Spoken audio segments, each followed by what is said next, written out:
ಪುಟ್ಟ ಮಲ್ಲಿ ನೋಡು ನೀನಿಲ್ಲಿ ಪ್ಯಾಟೆ ಹೆಣ್ಣು ಹಳ್ಳಿ ಅಲಂಕಾರದಲ್ಲಿ. Today Pavi will be alive. Ambulance came 15 minutes late.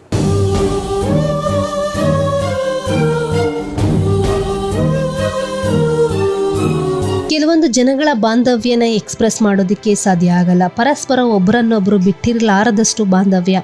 ಅಪ್ಪಿತಪ್ಪಿ ಒಬ್ಬರು ಜಗತ್ತನ್ನು ಬಿಟ್ಟು ಹೋದರೆ ನಾನು ನಿನ್ನನ್ನೇ ಫಾಲೋ ಮಾಡ್ತೀನಿ ಅನ್ನೋಷ್ಟು ಮಟ್ಟಿಗೆ ಆಳವಾದ ಬಾಂಧವ್ಯ ಕೆಲವು ಮಂದಿಗಳಲ್ಲಿ ನೋಡೋದಕ್ಕೆ ಸಾಧ್ಯ. ಇಂಥದ್ದೇ ಒಂದು ಘಟನೆ ನಡೆದಿದೆ. ಮಂಡ್ಯ ಮೂಲದ ನಟಿ, ಕನ್ನಡದ ಜೋಕಾಲಿ ರಾಧಾರಮಣ, ಹೀಗೆ ಸಾಕಷ್ಟು ಧಾರಾವಾಹಿಗಳಲ್ಲಿ ನಟಿಸಿ ಪ್ರಖ್ಯಾತಿ ಪಡೆದು ತೆಲುಗಿನ ತ್ರಿನಯನಿ ಧಾರಾವಾಹಿ ಮೂಲಕ ಮನೆ ಮಾತಾದಂತಹ ನಟಿ ಕಾರ್ ಆಕ್ಸಿಡೆಂಟ್ ಶಾಕ್ನಿಂದ ಬ್ರೈನ್ ಸ್ಟ್ರೋಕ್ ಆಗಿ ಪವಿತ್ರ ಜಯರಾಮ್ ಸಾವನ್ನಪ್ಪಿದ್ರು. ಇದಕ್ಕೆಲ್ಲ ಪ್ರತ್ಯಕ್ಷ ಸಾಕ್ಷಿಯಾದವರು, ಅವರ ಜೊತೆಯಾಗಿ ಪ್ರಯಾಣ ಮಾಡ್ತಿದ್ದಂಥವರು ತೆಲುಗಿನ ಖ್ಯಾತ ನಟ ಚಂದ್ರಕಾಂತ್ ಅವರು.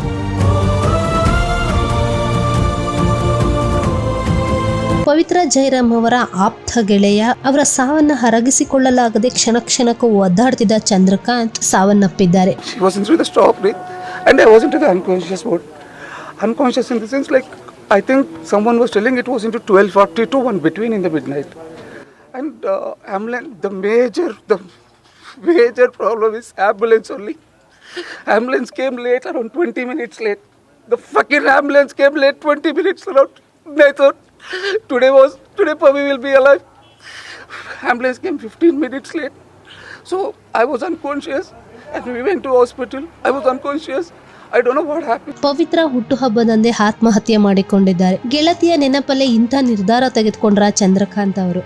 ತಮ್ಮ ಗೆಳತಿಯ ಸಾವನ್ನ ಕಣ್ಣೆದುರೆ ಕಂಡು ನೊಂದಿದ್ದ ನಟ ಚಂದ್ರಕಾಂತ್ ಪವಿತ್ರ ಅವರ ಅಂತ್ಯಕ್ರಿಯೆಗೆ ಮಂಡ್ಯಕ್ಕೂ ಬಂದಿದ್ರು. ಇವರಿಬ್ಬರು 6 ವರ್ಷಗಳಿಂದ ರಿಲೇಶನ್ಶಿಪ್ ನಲ್ಲಿದ್ರು. ಪವಿತ್ರ ಅವರ ಸಾವಿನಿಂದ ಜರ್ಜರಿತರಾಗಿದ್ದ ಚಂದ್ರಕಾಂತ್ ಅವರು ಹೈದರಾಬಾದಿನ ತಮ್ಮ ಮಣಿಕೊಂಡದಲ್ಲಿರುವ ಫ್ಲಾಟ್ ನಲ್ಲಿ ಆತ್ಮಹತ್ಯೆ ಮಾಡಿಕೊಂಡಿದ್ದಾರೆ. ನಟ ಚಂದ್ರಕಾಂತ್ ತ್ರಿನಯನಿ ಧಾರಾವಾಹಿ ಮೂಲಕ ತೆಲುಗಿನಲ್ಲಿ ಮನೆ ಮಾತಾದಂತವರು. ಪವಿತ್ರ ಸಾವಿನ ಬಳಿಕ ಚಂದ್ರಕಾಂತ್ ಅವರ ಹುಟ್ಟುಹಬ್ಬದಂದು ಸೋಷಿಯಲ್ ಮೀಡಿಯಾದಲ್ಲಿ ಮರಳುತ್ತೇನೆ ಎಂದು ಪೋಸ್ಟ್ ಹಾಕಿಕೊಂಡಿದ್ದಾರೆ. ಪವಿತ್ರ ಅವರ ಹುಟ್ಟುಹಬ್ಬವನ್ನ ಸ್ಟೇಟಸ್ ಹಾಕಿಕೊಂಡಿದ್ದಾರೆ ಎನ್ನಲಾಗ್ತಿದೆ. ಬಳಿಕ ತಮ್ಮ ಮನೆಯಲ್ಲಿ ನೇಣಿಗೆ ಶರಣಾಗಿದ್ದಾರೆ. ಪವಿತ್ರ ಅವರ ಸಂಬಂಧಕ್ಕೂ ಮುಂಚೆ ಚಂದ್ರಕಾಂತ್ ಅವರಿಗೆ ಮೊದಲೇ ಮದುವೆಯಾಗಿ 2 ಮಕ್ಕಳು ಕೂಡ ಇದ್ದಾರೆ. ಪ್ರೀತಿಸಿ ಮನೆಯವರನ್ನು ಒಪ್ಪಿಸಿ 2015ರಲ್ಲಿ ಶಿಲ್ಪಾ ಎಂಬುವರೊಂದಿಗೆ ಚಂದ್ರಕಾಂತ್ ಮದುವೆಯಾಗಿದ್ರು. ಇವರಿಗೆ 8 ವರ್ಷದ ಮಗಳು, 4 ವರ್ಷದ ಮಗ ಕೂಡ ಇದ್ದಾರೆ. ಆಗಾಗ ಬಂದು ಮಕ್ಕಳನ್ನ ನೋಡ್ಕೊಂಡು ಹೋಗ್ತಿದ್ರು. ಲಾಕ್ಡೌನ್ ಸಮಯದಲ್ಲಿ ಚಂದ್ರಕಾಂತ್ ಪವಿತ್ರ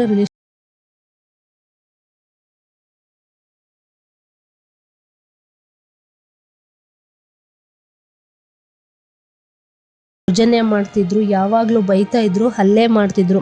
ನನ್ನ ಗಂಡನ್ನೇ ಸರ್ವಸ್ವ ಎಂದು ಬದುಕಿದ್ದೆ, ಇವತ್ತು ನನ್ನನ್ನು ಬಿಟ್ಟು ಹೋದ ಎಂದು ಶಿಲ್ಪಾ ಹೇಳಿದ್ದಾರೆ. ವಿಧಿ ನಿನ್ನ ಆಟಕ್ಕೆ ನಾನದೇ ಆಟಿಕೆ ಹೃದಯ ಏತಕ್ಕೆ.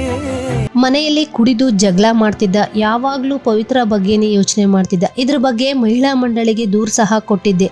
ಅಲ್ಲಿ ಚಂದ್ರಕಾಂತ್ ಪವಿತ್ರ ನನ್ನ ಲೈಫ್ ಎಂದು ಹೇಳಿದ್ದ. ನಾನು ಬಿಟ್ಟಿರಲಿಲ್ಲ, ನನ್ನ ಮಕ್ಕಳಿಗೆ ತಂದೆ ಬೇಕಿತ್ತು, ಹಾಗಾಗಿ ಎಲ್ಲವನ್ನೂ ಸಹಿಸಿಕೊಂಡು ಬಂದಿದ್ದೆ ಎಂದು ಶಿಲ್ಪಾ ಹೇಳಿದ್ದಾರೆ. ಸದ್ಯ ಚಂದ್ರಕಾಂತ್ ರಾಧಮ್ಮ ಪೆಳ್ಳಿ ಮತ್ತು ಕಾರ್ತಿಕ ದೀಪಂ ಧಾರಾವಾಹಿಗಳಲ್ಲಿ ನಟಿಸುತ್ತಿದ್ರು.